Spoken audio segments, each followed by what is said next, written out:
Assalamualaikum warahmatullahi wabarakatuh.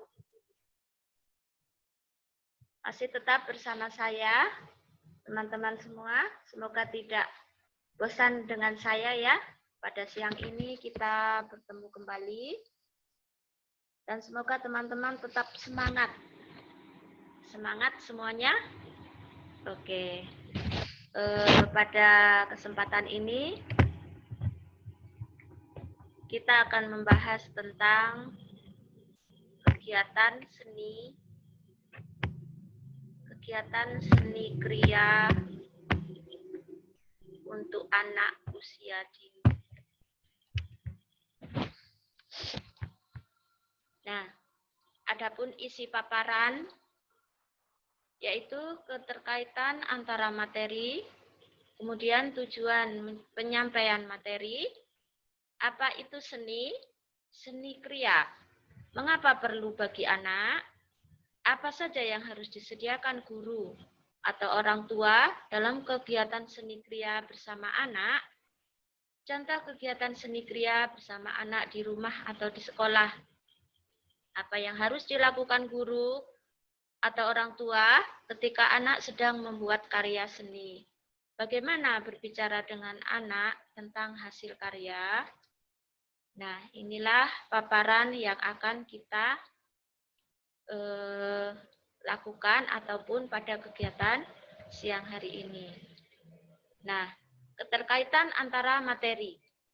Seperti yang sudah ataupun yang sudah berlalu, bermain seni kriya itu ada kaitannya dengan bahasan yang sudah kita lalui ataupun yang belum kita lalui. Kemudian tujuan materi ini yaitu materi berisi tentang hal yang bisa kita lakukan guru atau orang tua untuk mendukung pelaksanaan kegiatan bermain seni kriya dalam proses belajar di rumah atau di sekolah. Kemudian lagi, tujuan materi ini membekali peserta tentang apa, mengapa, siapa, kapan, di mana, dan bagaimana pelaksanaan kegiatan bermain seni kriya dalam proses belajar di rumah atau di sekolah.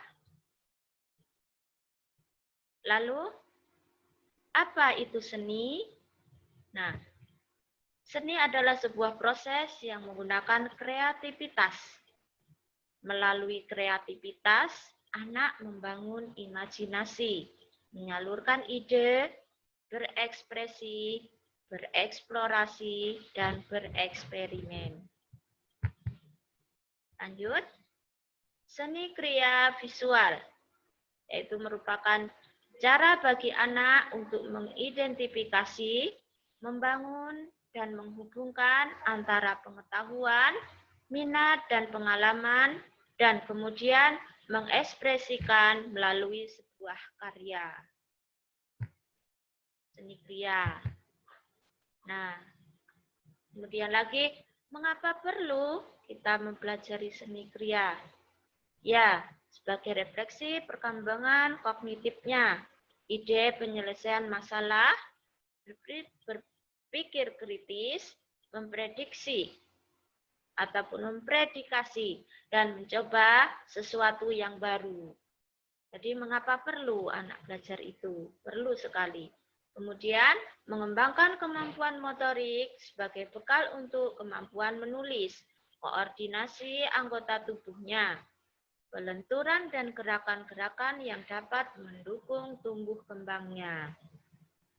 Lalu, sebagai salah satu cara berkomunikasi dan mengekspresikan perasaan dan emosinya. Jadi, seni itu sebagai salah satu cara berkomunikasi dan mengekspresikan perasaan dan emosionalnya bagi anak kita. Lalu mengembangkan kemampuan bahasa. Nah, seni kriya juga bisa ataupun dapat mengembangkan kemampuan bahasa. Lalu membangun kemampuan kerjasama dan apresiasi. Lanjut. dua jenis karya seni kriya. Nah, jenis karya seni kriya itu terbagi menjadi dua. Satu berbagi seni karya seni kriya berbasis proses, kemudian karya seni kriya berbasis hasil. Apakah perbedaannya? Keduanya pastinya ada. Nah, pasti ada perbedaan seni berbasis proses dan seni berbasis hasil.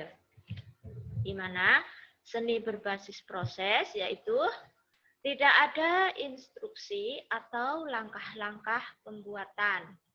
Nah, dalam membuat tidak ada instruksi dari guru ataupun orang tua.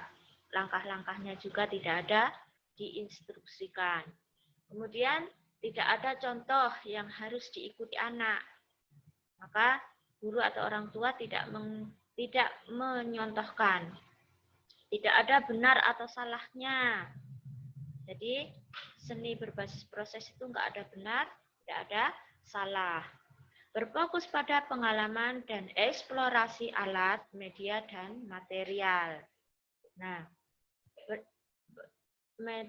seni berbasis proses itu dia berfokus pada pengalaman anak tersebut, mengeksplorasi alat, alatnya apa saja, medianya apa saja, materialnya apa saja, maka dengan berbagai alat itu anak berfokus kepada pengalamannya. Lalu hasil karya unik dan original. Unik karena itu ciptaan anak, lalu original itu asli, tidak ada polesannya. Itu asli dan unik. Maka selanjutnya menghasilkan pengalaman yang rileks dan menenangkan. Jadi pengalamannya itu rileks, santai, enak. Kemudian lagi karya seni menggambarkan dan menunjukkan ekspresi dan perasaan anak. Nah, di situ karya seni itu menggambarkan dan menunjukkan ekspresi dan perasaan anak. Nah, anak tuh misalkan hari itu sedang marah, mungkin dia menggambarnya ataupun berkaryanya itu sembarangan, nggak bisa rapi, tidak hasilnya tidak rapi dan tidak sempurna ataupun menunjukkan ekspresinya. Jadi kalau perasaannya kurang nyaman, pasti berkaryanya juga kurang maksimal. Lalu ide-ide tidak dapat dicari dari internet. Ide-ide seni berbasis proses itu tidak ada dicari internet. Nah, di sini itulah itu adalah seni berbasis proses. Nah, saya ulangi, tidak ada instruksi ataupun langkah-langkah pembuatannya itu.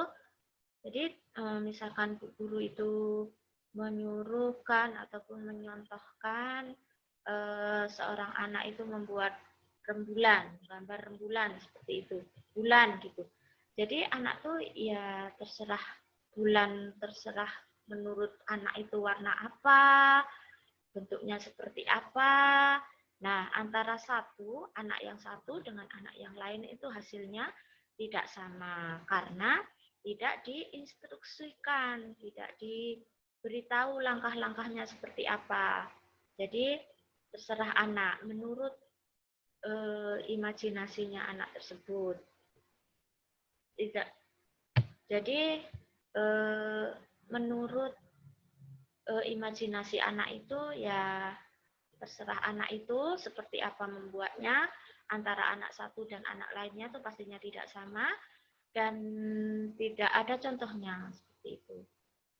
Lalu seni berbasis hasil. Nah, di situ ada instruksi yang harus dilakukan langkah per langkah. Jadi seperti gambar rembulan tadi, gambar bulan, anak tuh diajarin ataupun diinstruksikan sama bu gurunya, sama orang dewasa tuh, sama orang tuanya.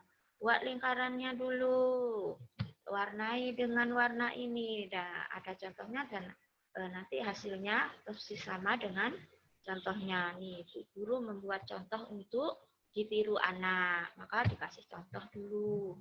Bulannya bulat ataupun bulan sabit, warnanya kuning atau oranye. Nah, seperti itu. Jadi anak nanti hasilnya sama dengan punya guru. Tapi kalau yang seni berbasis proses tidak sama dengan hasil yang antara anak satu dan anak lain itu tidak sama.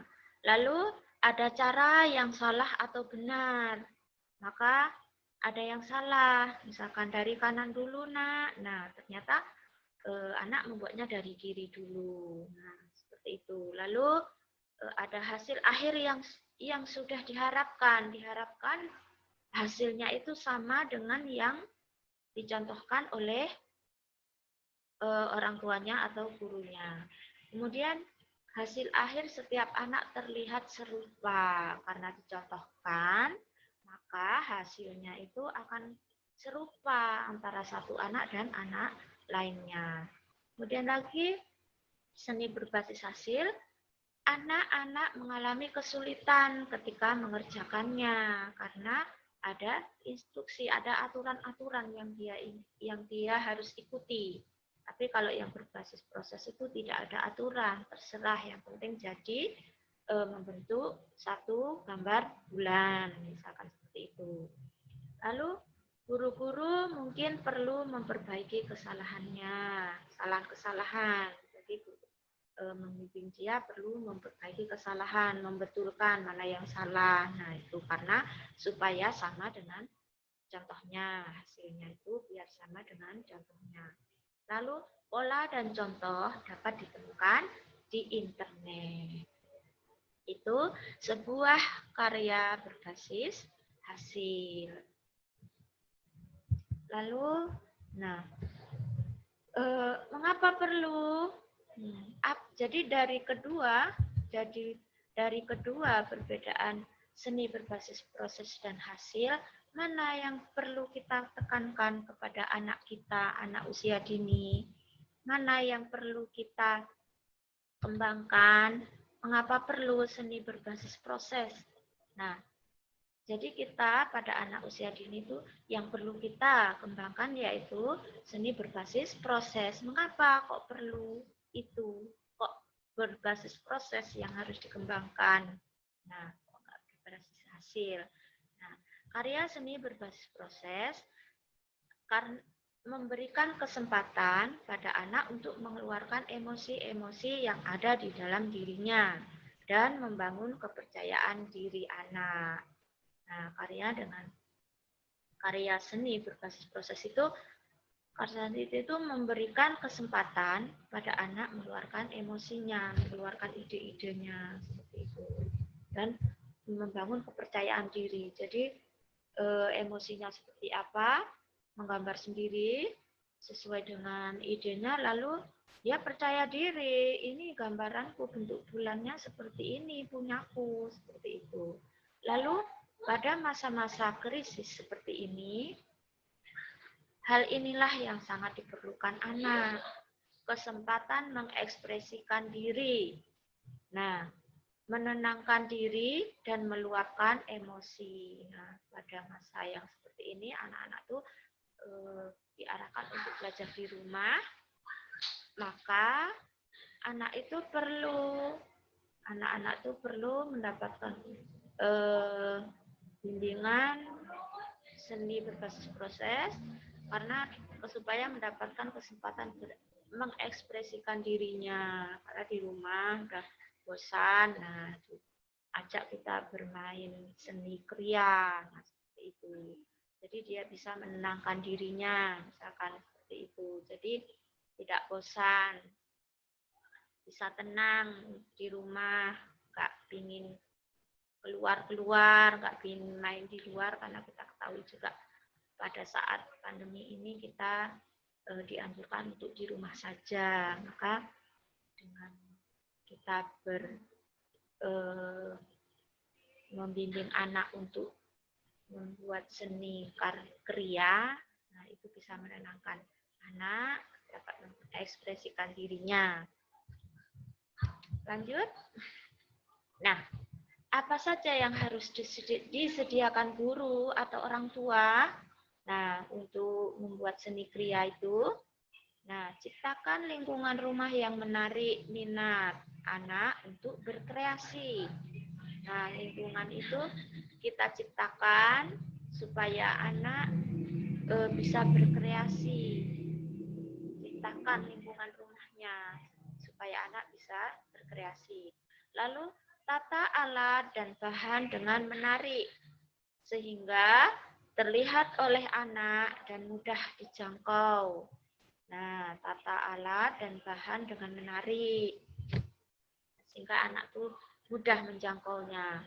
Lalu sediakan alat-alat yang beragam di sekitar rumah, baik warna, fungsi, tekstur, ukuran, bentuk, buatan pabrik, bahan alam, dan alat-alat rumah tangga. Jadi sediakan alatnya beragam, ya, beragam supaya anak kita bisa berkreasi. Langsung guru atau orang tua memberikan anak kebebasan untuk berkreasi. Berikan kebebasan sebebas-bebasnya, jangan dibatasi. Batasannya asalkan tidak berbahaya. Nah, tidak membahayakan dirinya ataupun tidak pecah atau tidak tajam. Nah, seperti itu. Walaupun itu misalkan alat dan bahannya. Jadi anak tuh bebas untuk berkreasi. Lalu orang tua memastikan suasana yang nyaman, santai, dan mengasihkan ketika anak sedang berkreasi. Jadi orang tua itu memastikan suasananya nyaman rumah itu dan santai, tidak ribut berisik seperti itu. Lalu sediakan tempat, alat dan bahan yang dapat memancing rasa ingin tahu anak dan kebebasan untuk berkreasi ataupun berekspresi. Jadi sediakan tempatnya, alat dan bahannya yang dapat memancing rasa ingin tahu anak.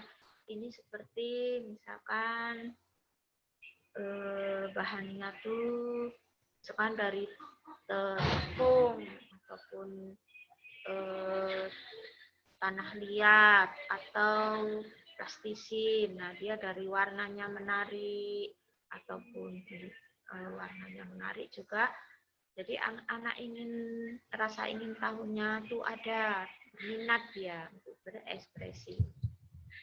Lalu contoh kegiatan seni kria yang dapat dilakukan di sekolah atau di rumah. Contoh-contohnya. Nah, ini contohnya ada menggambar atau melukis. Nah, untuk menggambar atau melukis itu anak akan senang sekali bermain warna ya. Anak kita tuh paling senang kalau bermain warna atau kegiatannya menggambar atau melukis. Nah, ada alat dan bahan yang dapat disediakan guru atau orang tua yaitu kuas, spons, bulu ayam, cotton bud, daun atau ranting pohon, benang, pelepah pisang, batu-batuan, kulit kerang, dan lain-lainnya. Nah, itu bisa dijadikan bahan-bahan untuk menciptakan seni kria. Krayon, cat air, pewarna makanan, spidol, arang, dan lain-lainnya. Nah, juga bisa kardus, kertas bekas, daun pisang, daun kering, kain bekas, ataupun papan, triplek bekas. Nah, itu juga dijadikan sebagai alat dan bahannya. Lanjut. Nah, ini banting pak ya. Di sini ada contoh-contoh hasil karya menggunakan macam-macam ini warna-warna dari cat. Nah, cat ini ya. Kemudian juga lanjut kita ke slide berikutnya yaitu karya seni 3D, 3 dimensi ya. Bermain dengan balok-balok. Nah, balok itu disusun. Anak itu senang sekali menyusunnya sesuai dengan imajinasinya. dibuatnya misalkan punya mobilan, ada balok-balok disusun sebagai misalkan ini jalannya, ini jembatannya. Nah, seperti itu. Anak dapat menghasilkan sebuah karya seni dengan menggunakan balok-balok sebagai pilihan atau mainan. Pilihan alat main guru atau orang tua dapat menyediakan potongan-potongan kayu, tripleks, bom, lego, pipa bekas, tutup botol, gelas plastik, kardus-kardus, dan lain sebagainya. Lanjut. Berkarya patung dari material lepas ataupun bahan rumah tangga. Nah, ini adalah juga hasil karya seni kriya. Nah, sini ada contohnya nih, membuat patung, tapi dari bahannya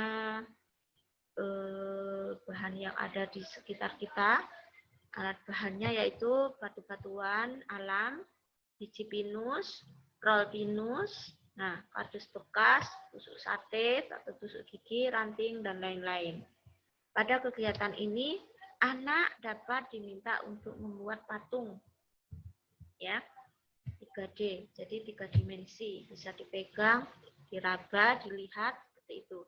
Menggunakan benda-benda atau material lepas yang dapat ditemukan di rumahnya, tidak hanya kardus saja, tapi yang lain juga yang nanti hasilnya bisa dipegang ataupun dilihat dan juga diraba itu termasuk hasil karya seni kriya. Hasil karya 3 dimensi. Oke.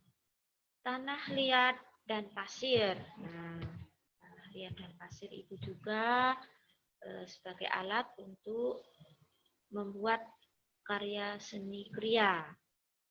Berkreasi dengan tanah liat dan pasir. Tanah liat dapat diganti dengan pledok, buatan pabrik atau buatan guru orang tua, yaitu dari tepung terigu dan lain sebagainya. Nah, di sini anak-anak bisa membuat bentuk sesukanya, sesuka hatinya, terserah sesuai dengan imajinasinya, membuat suatu karya seni kriya. Lalu biarkan mereka bereksplorasi. Nah, bereksplorasi. Nah, membangun keminatannya, biarkan mereka bereksplorasi supaya bisa menciptakan seni kriya tersebut. Menggunakan jari dan tangan, biarkan bermain tanah liat ataupun plastisin menggunakan jari dan tangan. Kotor biarkan saja, jangan takut kotor. Nanti kita cuci dengan yang sabun yang bersih setelah selesai mainnya. Lalu dengan cara menggulung juga bisa, memukul juga bisa, memotong, ataupun menambahnya dengan lospat. Nah, dengan bahan-bahan yang lainnya. Bahan-bahan yang lain dari tanah liat tersebut. Kemudian menumpuk. Jadi disusunnya ditumpuk-tumpuk menjadi suatu karya seni kriya. Lanjut. Apa yang harus dilakukan orang tua ketika anak sedang membuat karya seni? Nah, anak harus didampingi. Lalu sepakati aturan dalam bermain, misalnya berbagi bahan dengan teman, adik atau kakaknya, bergantian dalam menggunakan alat dan bahan, dan beres-beres setelah main. Nah, anak harus diberi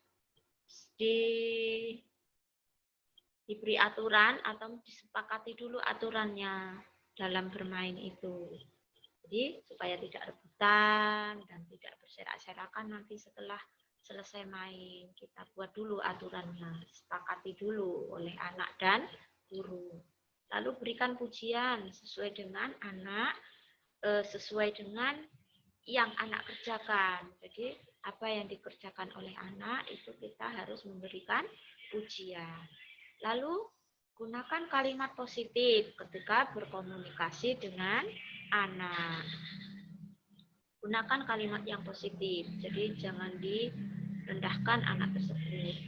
Jangan mencela hasil karyanya. Nah, nggak boleh dicela, nggak boleh direndahkan. Jadi harus kita beri pujian supaya anak semangat lagi untuk berkreasi. Lalu ajak anak untuk mengapresiasi hasil karyanya dan hasil karya teman, adik atau kakaknya. Jadi ajak anak itu untuk mengapresiasinya. Misalkan, wah cantik hasilku, patung buatanku, ataupun mobilan buatanku. Punyamu juga cantik. Nah, itu seperti itu. Jadi harus kita ajak untuk mengapresiasi hasilnya. Oke, dengarkan cerita anak tentang hasil karyanya. Jadi kalau anak bercerita tentang hasil karyanya ataupun cara membuatnya tadi kita dengarkan. Kita sebagai orang tua harus mendengarkan ceritanya. Itu tandanya juga anak akan lebih semangat lagi nanti berkreasi karena merasa kita perhatikan. Lanjut. Nah, bagaimana berbicara dengan anak tentang hasil karyanya? Nah, kalau anak sudah berkarya tentang hasil karyanya, bagaimana kita sebagai orang tua dalam berbicara? Nah, salah satunya, wow, warna hijaunya sangat terang. Campuran warna apa saja yang digunakan? Nah, ditanya seperti itu. Lalu, wah, cara kamu menggunakan krayon kali ini berbeda. Apakah hasilnya sama dengan yang biasanya? Nah, nanti misalkan cara memakai krayonnya berbeda, nah, seperti itu. Jadi jangan dipatahkan. Nah, itu salah.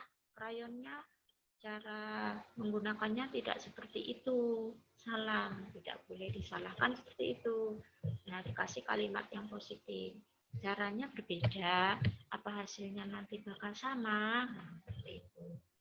Yuk kita coba lagi mencampurkan air ke dalam tepung dengan takaran yang berbeda. Apa yang terjadi? Nah, seperti itu. Misalkan dalam pencampuran air ke dalam tepung, misalkan seperti itu. Jadi jangan, tidak usah dilarang, kalimatnya yang positif aja, yang sifatnya tidak mematahkan. Oke, kita coba menggambar menggunakan alat lain yuk. Kita lihat apa yang terjadi. Yuk kita coba pakai bahan yang lain dan lain sebagainya. Masih banyak kalimat-kalimat yang bisa kita pakai ataupun berbicara dengan anak tentang hasil karyanya. Nah, itulah mungkin sedikit pemaparan dari saya mengenai seni kriya. Untuk nanti jika teman-teman ada yang kurang jelas bisa ditanyakan di WA grupnya, dan pemaparan saya semoga bermanfaat dan pastinya ada kurangnya. Saya mohon maaf yang sebesar-besarnya. Saya akhiri. Wassalamualaikum warahmatullahi wabarakatuh.